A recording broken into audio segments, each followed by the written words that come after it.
तो बोले कौन सा वर मांग रही है? नंद गोप सुतम देवी पति में कुरुते नमा। बोले जो नंद का लाला है, जो नंद का कुमार है, वही हमारा पति बने। ऐसा वो कन्या नित्य गौरी मैया से प्रार्थना करती थी। एक दिन कन्हैया ने वस्त्रों को रख दिया। अब ये बोली कि कहाँ चले गए वस्त्र, कौन ले गया? बोले हमें लगता है कि जो यशोदा का कन्हैया है, बोले वही एक चोर है हमारे ब्रजमंडल में, उनके सिवा और हमारे वस्त्रों को कौन ले जा सकता है। एक गोपी बोली तुम चली जाओ, दूसरी गोपी कह रही है तुम चली जाओ।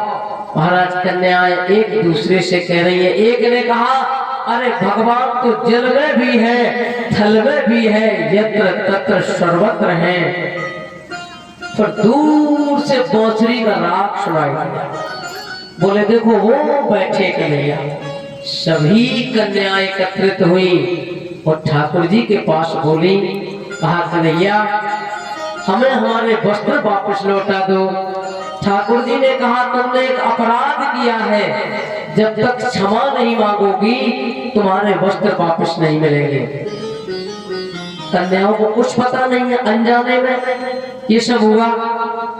कन्याओं ने कहा बताओ कौन सा अपराध हुआ? बोले जल में वरुण देवता का वास होता है, इसलिए किसी को भी बिना वस्त्रों के स्नान नहीं करना चाहिए। बोले सूर्य भगवान से प्रार्थना करो, और जब सूर्य भगवान से प्रार्थना करोगे तब हम तुम्हारे वस्त्रों को लौटाएंगे। भगवान चाहते हैं कि जो मुख्य बिंदु है क्या, मुख्य बात ये है कि जब तक जीव और ब्रह्म के बीच में पर्दा रहेगा तब तक भगवान की प्राप्ति नहीं हो सकती है। ये कोई साधारण ब्रज कुमार का नहीं है। भगवान चाहते हैं कि कुछ दिनों के बाद शरद पूर्णिमा आएगी और मैं इनके साथ रास करूंगा। अभी इन्हें ये मन में है कि हम स्त्री हैं, ये अहंकार बना है। भगवान कह रहे हैं जब मैं इनसे प्रार्थना करवाऊंगा तो इनके हृदय से ये बात भी निकल जाएगी कि मैं स्त्री हूँ। भक्तों जब तक भागवत में ये संकेत है, जब तक ये जीव अपने आप को स्त्री, पुरुष, पैसे वाला, विद्वान ये समझता रहेगा तब तक ईश्वर की प्राप्ति नहीं होगी। जिस दिन वो अपने आप को भूल जाएगा, अबोध बालक जैसा सहज और सरल बन जाएगा, उस दिन भगवान को कहीं ढूंढने नहीं जाना है। वो कन्हैया हमारे हृदय में ही विराजमान है।